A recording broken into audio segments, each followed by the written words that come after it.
بسم الله الرحمن الرحيم.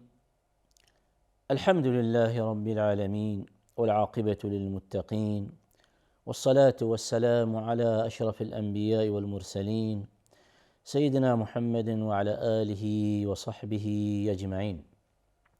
سروران گرامی، بینندگان عزیز و محترم، السلام علیکم و رحمت الله و برکاته.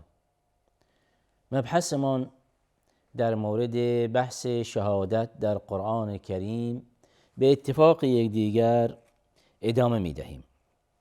در نشست گذشته عرض شد بر این که الله ذوالجلال آیاتی در قرآن کریم در مورد شهادت و گواهی بر وحدانیت خودش و در مورد ارسال پیغمبرش و در مورد صدق قرآن کریم و در مورد صدق فرشتگان و همچنین آیاتی به عنوان یک شهادت و گواهی در مورد فضایل مؤمنان و در مورد در واقع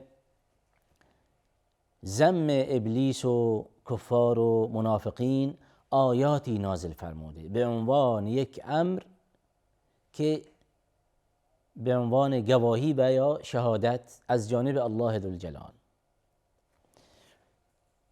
در این جلسه می‌خواهیم در مورد همین مبحث در واقع در مورد یک این مسائلی که ذکر شدند آیاتی به سمع حضور شما سروران گرامی رسانده شود تا اینکه این موضوع به طور کامل روشن شود، بر اینکه بحث شهادت در دین مبین اسلام یک بحث مهمی است و از یک جایگاه مهمی برخوردار می باشد. عرض شد بر این که الله ذوالجلال خالق بشریت آیاتی در قرآن کریم نازل می فرمایند بر این که در مورد خودش گواهی می دهد، در مورد وحدانیتش آیاتی نازل فرموده، به بندگان خودش این آیات نازل فرموده و روشن نموده برای بندگانش که خالق شما، آفریدگار شما کسی است که تک و تنهاست، کسی است که او فقط لایق و شایسته پرستش دارد، اون کسی است که در کنار او کسی را صدا نزنید، اون کسی است که هرگاه دعایی و راز و نیازی داشتید با او داشته باشید، هر وقت که استغاثه‌ای داشته باشید با او داشته باشید، در نشست و برخاستتان فقط و فقط از او کمک بخواهید. پس اینجاست که الله ذوالجلال خالق بشریت به طور عموم، این خالق و این آفریدگار از بشریت خواسته است که همان گونه که شما اعتراف میکنید ولئن سألتهم من خلق السماوات والارض لیقولون الله، شما اعتراف میکنید که اگر از شما سوالی مطرح شود که چه کسی شما را آفریده است، در جا خواهید گفت که الله. پس حال که اعتراف میکنید به ربوبیت الله ذوالجلال، یعنی این که اون الله هست که شما را خلق نموده و از عدم و نیستی آفریده است، پس همون هم پرستش کنید، پس تنها او را دعا کنید و او را صدا بزنید، پس بگویید لا اله الا الله، یعنی نیست معبودی به حق جز الله. ای بشر، ای بنده من، ای انسان، تو که اعتراف داری که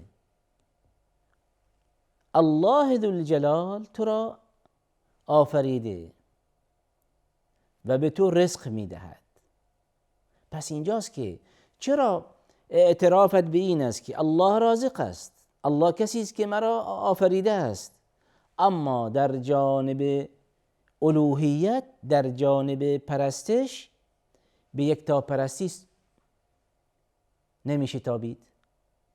چرا در جانب پرستش به خدایان متعددی رو می آورید؟ چرا در جانب پرستش اینجاست که شما دچار لغزش می شوید؟ اینجاست که الله ذوالجلال در مورد خودش گواهی میدهد و شهادت میدهد که من الله فقط لایق عبادت و پرستش هستم. من الله که شما را آفریدم بایستی پرستش شوم. اینجاست که الله ذوالجلال میفرماید شهد الله انه لا اله الا هو. شهد الله انه لا اله الا هو. الله ذوالجلال گواهی میدهد که نیست معبودی به حق جز او. شهد الله انه لا اله الا هو والملائكة وأولو العلم قائما بالقسط لا اله الا هو العزیز الحکیم. و فرشتگان و اهل علم هم گواهی میدهد که نیست معبودی به حق جز الله ذوالجلال. پس توجه بفرمایید که زمانی که الله ذوالجلال گواهی میدهد در مورد خودش که نیست معبودی به حق جز الله، این است که این شهادت کافی است و وافی است که خود باری تعالی در مورد خودش گواهی میدهد. و این هم در مورد این آیه کریمه در نشست‌های گذشته به طور کافی و وافی شرح داده شد. و همچنین شهادت و گواهی الله ذوالجلال در مورد قرآن کریم. الله ذوالجلال می‌فرمایند لكن الله يشهد بما انزل اليك انزله بعلمه. الان در همین آیه کریمه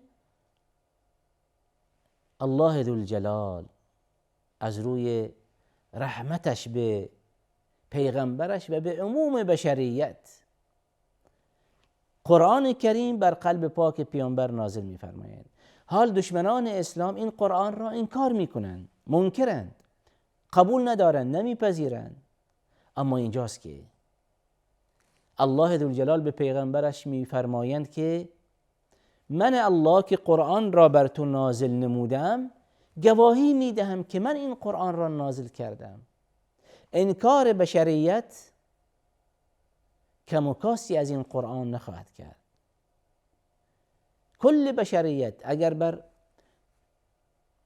بدترین قلب بشریت باشند هیچ نقیصه ای از پادشاهی الله ذوالجلال کم نمی شود. پس اینجاست که الله ذوالجلال می فرماید لکن الله یشهد بما انزل الیک. امروزه ای پیغمبر من، چنان که الان این افرادی منکر قرآن کریم می باشند، اون را قبول ندارند و با ترفندهای مختلف قرآن کریم را رد می کنند، برای اینکه می گویند به تو تهمت میزنند ای پیغمبر که تو شاعری، تو دیوانه‌ای، تو کاهنی و الی آخری. و یا اینکه این قرآن کریم در واقع به خودت نسبت میدهند و به یا شعر نسبت میدهند و به یا جدل و الی آخری. هر چقدر که اونها این موارد را ذکر کنند بایستی بدانی که گفته هایشان بی ارزش می باشند، گفته هایشان فاقد شرعیته.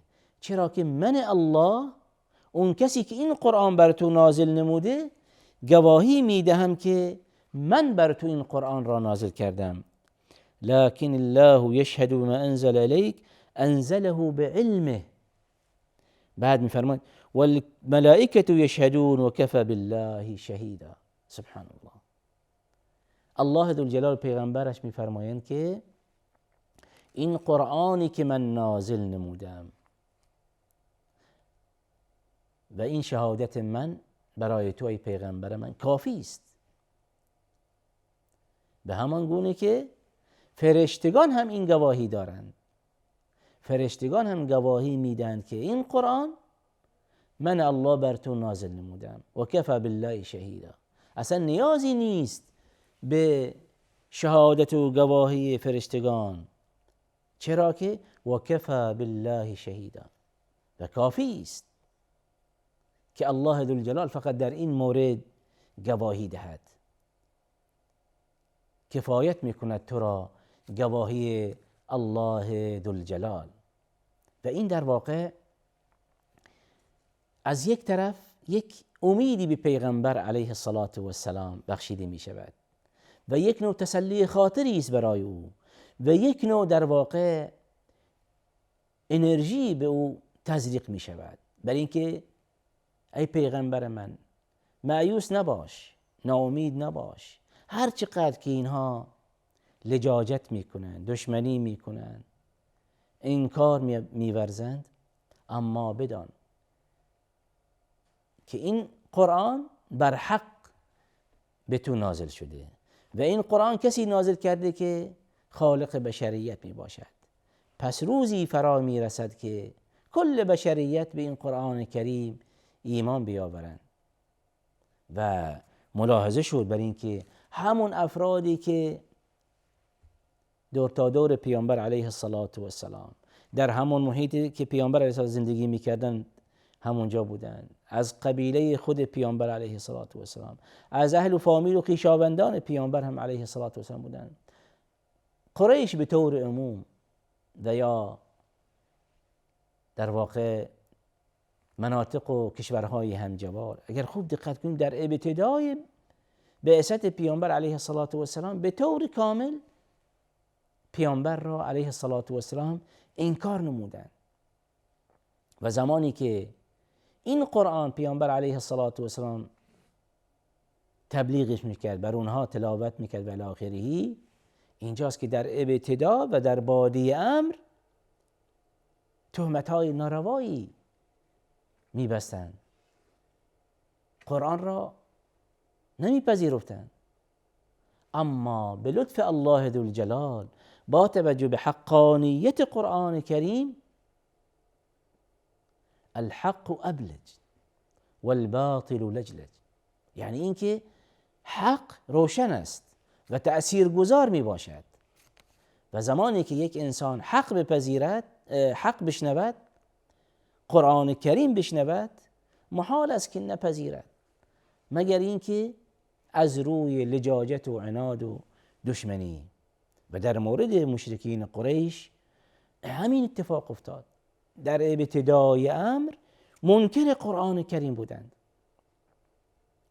و زمانی که به عنوان مثال یک فرد عاقلی از یمن و غیره به مکه مشرف میشد، مشرکین قریش در واقع پیشاپیش به سمت و سوی او میرفتند، از او استقبال گرمی میکردند و به او نصیحت میکردند که هر چقدر بخوای در مکه دور بزنی، تجارتی هم اگه داشته باشی بالاخره، فقط مواظب باش که با شخصی به نام محمد ملاقات نداشته باشی.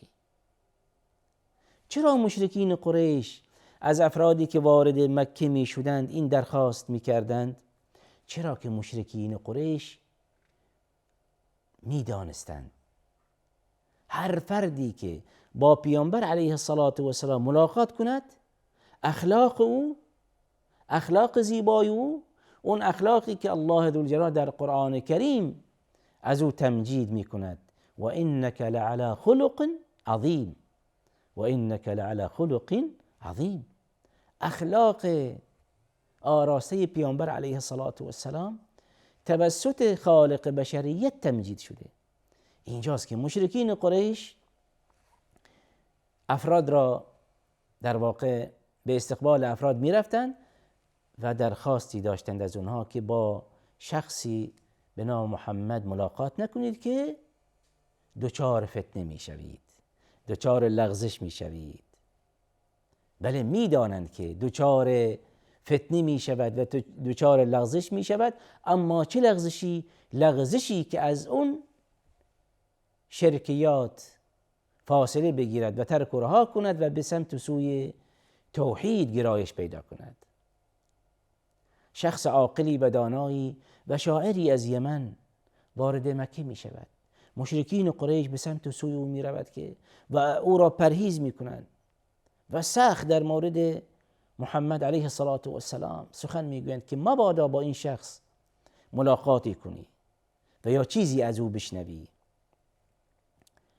اما بعد از چند روزی این شخص کنجکاو می شود، این شخص رو ببینم، این محمدی که این همه در موردش سخن گفته می شود و و به من توصیه شده که با او ملاقاتی نداشته باشم، اونو ببینم از نزدیک و با او بشینم، از او چیزی بشنوم و یا لااقل اگر همان گونه که ادعا می شود که اون شخص یعنی محمد دیوانه است، من شخص عاقلی هستم، او را رقیه کنم، او را در واقع روی اون رقیه‌ای بخونم، یعنی دعایی بخونم و اون را از این بیماری نجات یابم، به این عقیده.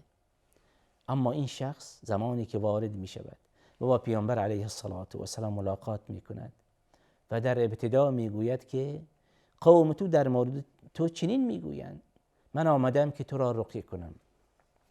اما این پیامبر بزرگوار اسلام با اون حکمت خاصی که داشتند، با اون حلم و بردباری که داشتند، با اون ایمان و تقوایی و اون در واقع اخلاقی که الله ذوالجلال در باطن او نهاده کرده، اینجاست که پیامبر علیه السلام به حرفهای او خوب گوش میدهد. بعد شروع میکند پیامبر علیه السلام به فرمایشات گرانبهایش. فرمایشاتش با الحمدلله شروع میکند به الحمدلله و تلاوت آیاتی چند از قرآن کریم و موعظه و ارشاد. اینجاست که اون شخص متوجه می شود که این شخص ساحری نیست، دیوانه‌ای نیست، شاعری نیست. این شخصی است که در واقع جز حق از دهان مبارکش خارج نمی شود. و اینجاست که با همون یک دیدار ایمان می آورد به پیامبر بزرگوار اسلام علیه السلام. پس توجه بفرمایید که مشرکین قریش متأثر شدند از قرآن کریم، اما از روی لجاجت و عناد اون را نمیپذیرفتند. اما در نهایت همین مشرکین قریشی که در بادی امر تا چند سال بعد از دعوت پیامبر علیه السلام این همه آزار و اذیت‌های روحی، روانی و فیزیکی که به پیامبر علیه السلام رساندند، در نهایت ایمان آوردند و در نهایت به عنوان یک سربازی از سربازان اسلام در آمدند و بر علیه دین آبا و اجداد خودشان شمشیر برهنه کردند و در خدمت اسلام برآمدند. و اینجاست که الله ذوالجلال گواهیش در مورد صدق قرآن کریم و صدق نزولش بر پیامبر علیه السلام در طول مدت 23 سال تمام، پیامبر علیه السلام نتیجه اون را می‌بیند و لمس می‌کند. پس توجه بفرمایید که گواهی که الله ذوالجلال در قرآن کریم در موارد مختلف از جمله پیامبرش و قرآنش و دیگر مخلوقاتش، اینجاست که در نهایت بر صدق اینها گواهی می‌دهد. همین مبحث ادامه می‌دهیم و آخر دعوانا ان الحمد لله رب العالمین.